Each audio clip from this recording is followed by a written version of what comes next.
Assalamualaikum dan selamat pagi semua. Kami dari kumpulan 21 ingin membentangkan tugasan kami yang bertajuk Penilaian Penubuhan Institusi. Berikut merupakan nama ahli kumpulan kami.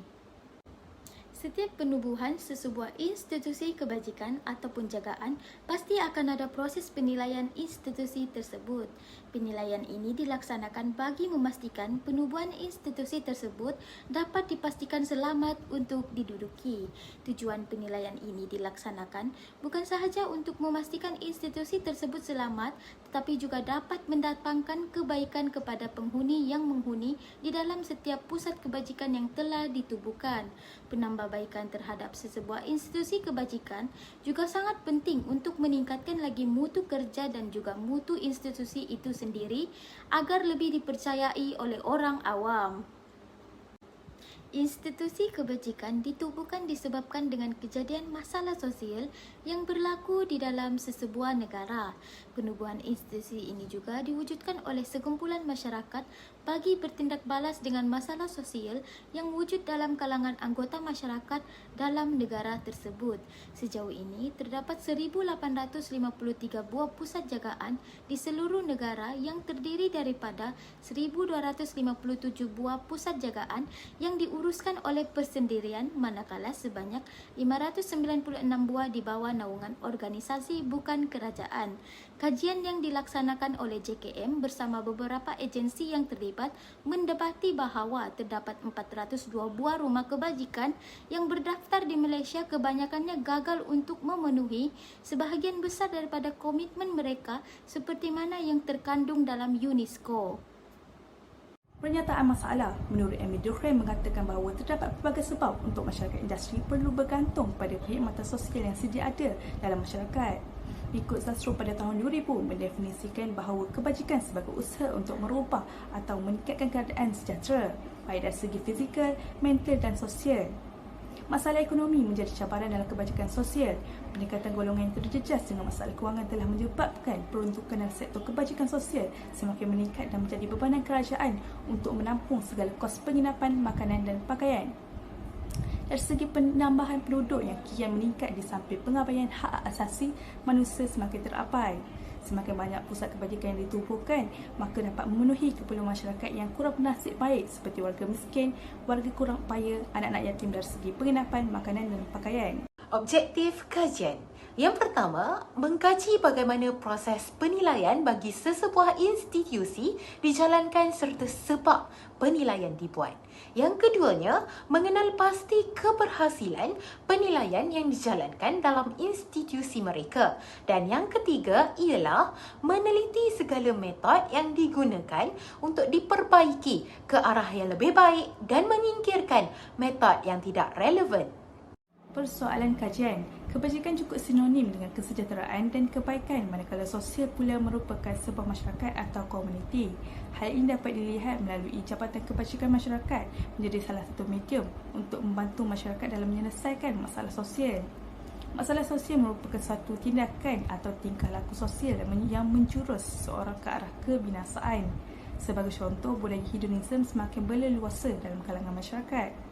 Pihak Jabatan Kebajikan dan pihak kerajaan bertungkus-lumus untuk menunjukkan keprihatinan mereka dalam memberi bantuan kepada masyarakat yang memerlukan. Hal ini bertujuan untuk meringankan beban mereka dalam menjalani kehidupan seharian. Hasil daripada kajian lepas, selamatan masyarakat yang memerlukan semakin hari semakin banyak telah menyebabkan kerajaan telah menanggung jutaan ringgit bagi menampung keperluan asas masyarakat. Hal ini disebabkan mereka tiada kebergantungan untuk menampung kehidupan seharian. Kepentingan kajian.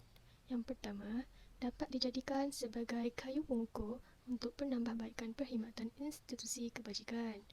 Pandangan serta pendapat yang diutarakan adalah penting untuk diklasifikasikan dalam meningkatkan lagi perkhidmatan, program, pendidikan, latihan dan selaras dengannya untuk kebaikan institusi kebajikan. Penilaian yang dijalankan dapat menjamin kualiti yang lebih baik dan dapat meningkatkan perkhidmatan dan penjagaan kepada golongan yang kurang bernasib baik seperti golongan wanita, warga tua, anak-anak yatim miskin dan banyak lagi bagi membantu meningkatkan mutu perkhidmatan dalam institusi kebajikan. Seterusnya, dapat meningkatkan lagi matlamat pencapaian institusi maupun dalam menangani masalah serta konflik yang ada pada institusi. Hal ini juga dapat melihat melalui pencapaian serta mendapatkan alternatif yang boleh membantu dalam membuat keputusan yang lebih baik. Di samping itu, perkhidmatan dan kaki tangan serta program yang terdapat dalam institusi juga turut memberi pengaruh kepada penilaian sesebuah institusi. Ianya sangat penting untuk mengetahui dan mengambil berak terhadap penilaian yang diajukan kerana dapat dijadikan sebagai garis panduan untuk melakukan penambahbaikan kepada sesebuah institusi kebajikan. Kepentingan yang ketiga adalah dapat meningkatkan pengetahuan dan kemahiran dalam perkhidmatan yang diberikan kepada institusi untuk masyarakat. Melalui penilaian, ianya dapat diketahui sama ada program yang ada maupun yang dijalankan harus diteruskan ataupun dihentikan bagi menjamin kemajuan kepada sesebuah institusi kebajikan. Hal ini dikatakan demikian kerana ianya untuk kebaikan memperkembangkan lagi institusi kebajikan itu ke arah yang lebih baik dan menjamin taraf keselesaan perkhidmatan yang diberikan. Sebarang masalah yang dikesan dapat ditangani dengan sebaik yang mungkin dan seterusnya memberikan tumpuan kepada peningkatan produktiviti dan kualiti dalam institusi kebajikan. Metodologi kajian. Kami melayari laman web yang dipercayai untuk mencari kajian-kajian kes lepas yang telah dilaksanakan untuk membuat penilaian terhadap tugasan kami. Segala sumber dan analisis yang didapati dalam laman web yang dicari digunakan sebaik mungkin untuk dijadikan sebagai rujukan membuat penilaian. Tujuan kajian ini dijalankan adalah untuk memastikan bahawa aspek pentadbiran dan pengurusan di rumah-rumah kebajikan diberi perhatian yang serius supaya organisasi tersebut menjadi tempat yang selamat dan selesa untuk didiami oleh klien. Kajian ini juga mencadangkan agar agensi-agensi berwajib khususnya yang berkaitan dengan perkhidmatan sosial, kebajikan dan kemasyarakatan untuk memberi perhatian yang lebih terhadap pengoperasian rumah kebajikan di Malaysia.